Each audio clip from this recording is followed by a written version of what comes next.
길고양이가 잔혹하게 살해된 채 발견되는 일이 반복되고 있습니다. 고양이를 잔혹하게 살해한 30대 남성이 바닥에 수차례 내던지고 짓밟는 등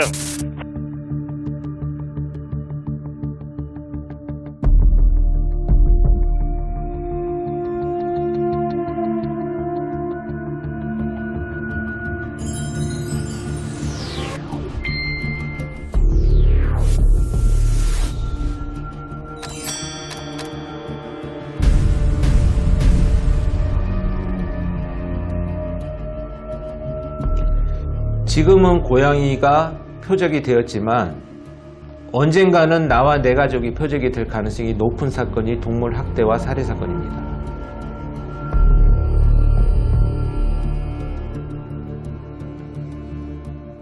저는 동일범 가능성이 크다고 봐요. 반경 10km 이내의 거리에서 두세 건이 연타로 터졌다면 이건 한 사람이 했을 가능성이 큰 거죠. 누가 어떤 이유로 길고양이들을 잔혹하게 살해한 걸까요?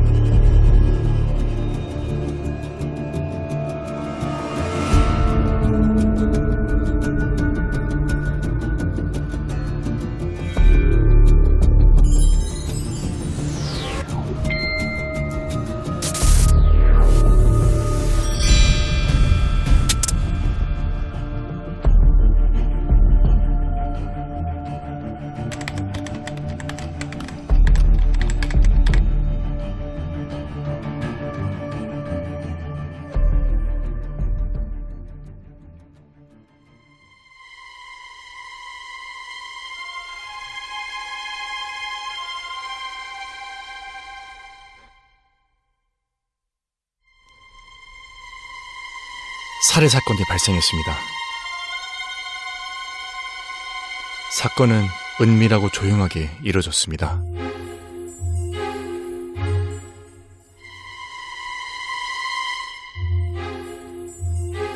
피해 대상은 어린 새끼 고양이들. 시신을 잔혹하게 죽이고 훼손한 끔찍한 사건이었습니다.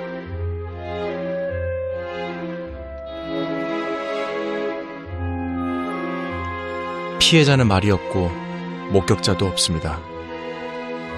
그러나 한 가지 분명한 건 오늘도 누군가 고양이를 노린다는 겁니다.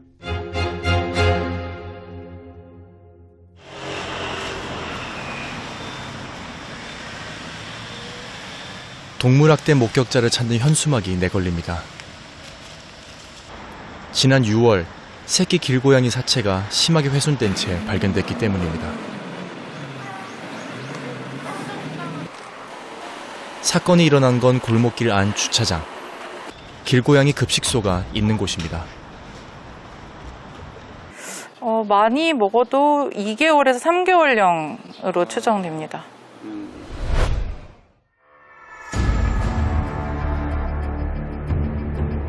급식소 바닥에 새끼 고양이 머리가 절단된 채 놓여 있었습니다. 주변에 혈흔도 없고 얘가 뭐 죽기 전에 사투를 벌였으면은 이 주변에 보통 털이 많이 빠져 있거든요. 근데 뭐 고양이 털도 전혀 없는 상태였어요. 털도 전혀 없고. 네, 주변은 주변 절단면이 굉장히 깔끔하게 잘려 있었다라는 점을 봤을 때는 인근의 뭐 유기견이나 다른 야생동물에 의해서 사망한 걸로 보기에는 연관성이 있다고 보기 어렵고요. 새끼 고양이를 살해하고 사체를 보란듯이 전시한 끔찍한 사건. 범인은 반드시 흔적을 남긴다곤 하지만 이번 고양이 살해범을 잡는 일은 쉽지 않아 보입니다. 안타깝게도 이 건물 자체가 주차장으로 들어오는 이쪽 CCTV가 없고 도로변에서 멀어서 방범 CCTV로도 여기는 전혀 찍히지가 않고 당시에 차량이 별로 없었고 장기 주차된 차량도 블랙박스 촬영되지 않은 상태였다고 해서 이 머리를 누군가 여기다 두고 갔다라는 심증은 있지만 그 장면을 증거로 지금 확보하지는 못한 상태입니다. 결국 제보에 의지하는 길일 뿐입니다. 하지만 범인 검거를 서둘러야 하는 이유가 따로 있습니다. 인근 지역에서도 비슷한 형태의 길고양이 연쇄 살해 사건이 발생하고 있기 때문입니다. 길고양이 급식소가 있는 이 아파트에선 3년째 토막난 새끼 고양이 사체가 발견되고 있습니다.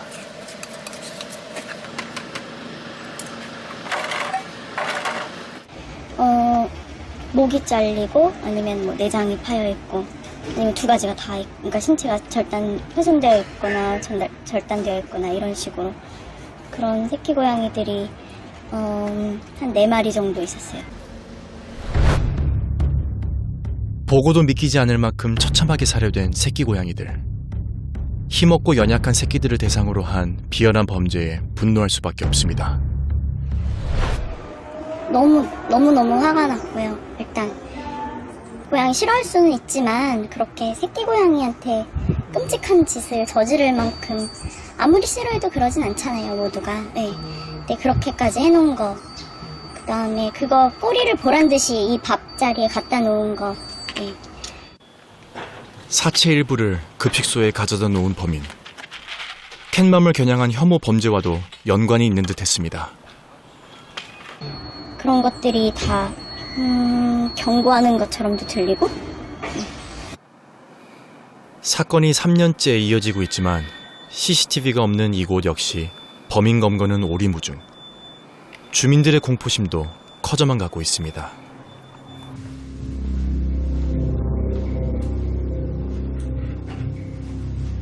범죄 심리 전문가들은 최근 반복되고 있는 길고양이 살해 사건에 대해 어떻게 분석하고 있을까요?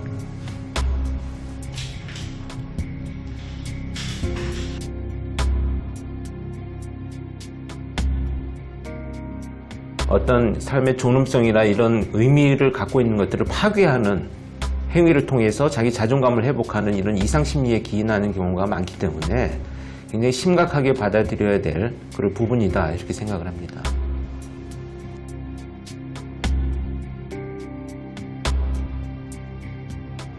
무엇보다 전문가들은 사체를 보이는 곳에 전시하는 범인의 행동에 주목했습니다.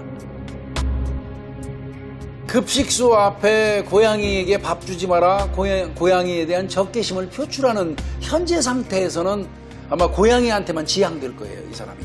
그러나 그런 자신의 의사를 펼치는 과정에서 결국 하는 행위는 뭐예요? 고양이 살해라는 방법을 선택하잖아요. 그게 자꾸 하다 보면 무감각해지죠. 생명에 대한 어떤 존중이라든지 뭐 생명을 죽이는 거에 대해서 무감각해지죠.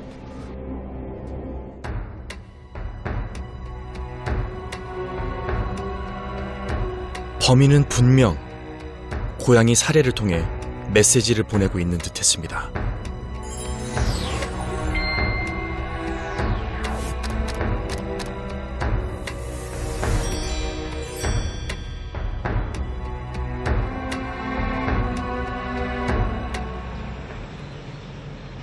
범죄 프로파일러인 염걸령 소장님과 함께 현장을 찾았습니다. 한 개일 수도 있고 2마리 있는데.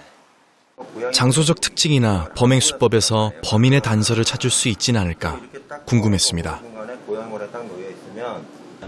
사건 현장에서 특이한 점은 급식소의 위치였습니다. 여기 이제 아이 머리를 아니 여기 이 지금 주차장인 거죠, 여기가? 네. 왜 그런 이 위치를 알기는 쉽진 않아요. 저도 현장 오기 전까지는 그냥 지나가는 데다가 놨겠거니 했는데 요 위치를 특히 안으로 이렇게 들어와야 되는 코스인데 이 위치까지 정확하게 알아가지고 여기다가 이제 아이 머리를 갖다 놨다는 건 여기에 대해서 지리감이 있다고 볼 수밖에 없거든요. 그렇죠. 이곳 지리에 밟지 않다면 결코 알 수 없는 고양이 급식소의 위치. 범인은 인근 지역 거주자임을 추측해 볼 수 있습니다. 야, 이 정도면은 계획 범죄로 봐야 될까요? 계획 범죄죠. 네.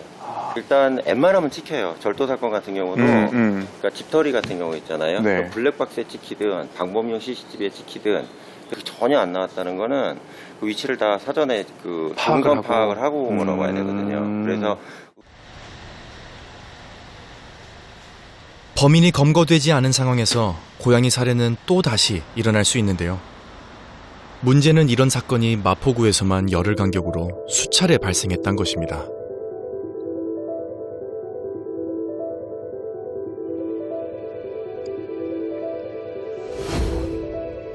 범행 지역이 모두 마포구라는 점과 토막살해라는 동일한 범행 수법까지.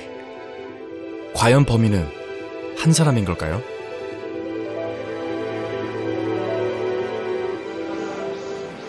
그런데 며칠 후 마포구 인접 지역인 서대문구에서도 새끼 고양이 살해 사건이 발생했습니다. 이번 사건 역시 길고양이 급식소가 있던 곳입니다.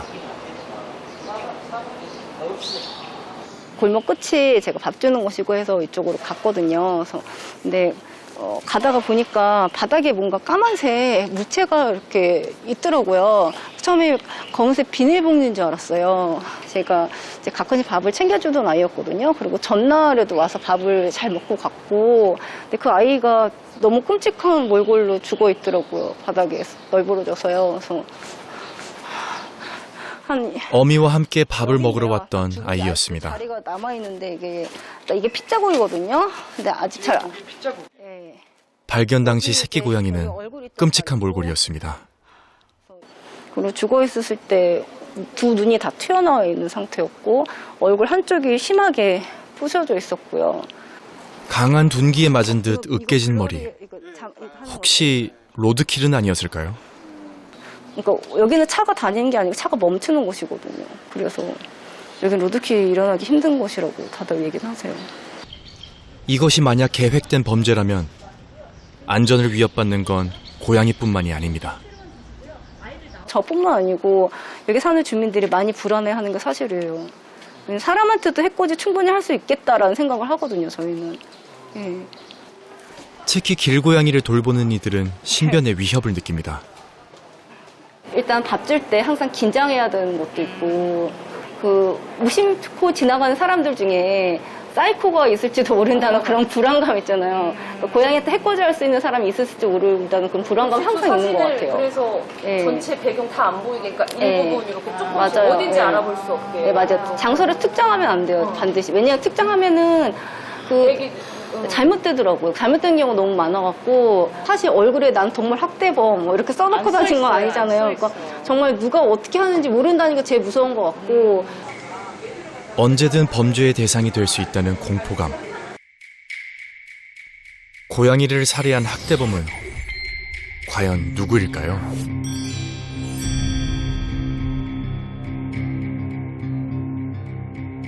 저는 동일범 가능성이 크다고 봐요. 반경 10km 이내의 거리에서 두세 건이 연타로 터졌다면 이건 한 사람이 했을 가능성이 큰 거죠. 보통 그 동물이 밉잖아요. 미우면 독약을 탄, 즉 독극물이나 먹으면 즉사할 수 있는 약들을 타갖고 이렇게 음식같이 이렇게 던져놓는 요거에서 끝나요. 근데 이것을 갖다가 사람들이 볼 수 있는 공개적인 장소나 이런데 시신을 훼손해서 널브러놨다면 일반적으로 그러니까 동물이 미운 수준이 아니라 그 윗단계로 연구를 많이 하는 단계로 범죄자화로 이게 돌변했을 가능성이 크다는 얘기예요, 일반인이. 이런 절단면이 이렇게 가지런하다라고 하는 것은 피해 동물이 움직이지 못하고 있을 때에 훼손한 이런 흔적들이거든요. 대체적으로 이미 사망한 동물을 대상으로 해서 잔혹행위를 계속 이어갔다는 것이기 때문에 점차 지금 이 공격에 대한 자극이 높아지고 있다, 이렇게 해석을 할 수가 있습니다. 범죄는 반복될수록 잔인해집니다. 무엇보다 강력 범죄자와 연쇄살인범들의 상당수가 동물 학대의 전력을 가지고 있습니다. 강호순이가 2006년도부터 2008년도 한 2년, 3년 사이에 8명을 살해했어요. 성폭행하고. 그 강호순이가 그런 얘기했어요. 검거된 다음에 내가 걔를 평상시에 하도 많이 잡다 보니까 나중에는 어떤 죽이는 거에 대한 개념이 머릿속에 사라지더라. 어느 순간 그 대상이 사람으로 바뀌어가지고 그 욕구가 이어지더라 하는 이야기를 한 적이 있어요. 그래서 우리나라에 있는 그 연살인범들도 상당히 동물학대와 연결이 돼 있고요. 미국 사례는 수도 없이 많습니다. 연쇄살인마 유영철, 딸의 친구를 살해한 이영학. 그들 모두 동물을 잔혹하게 살해했습니다.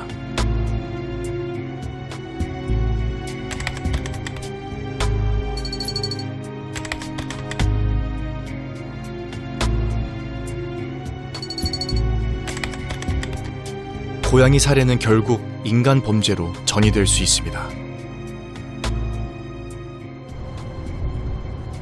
1년 전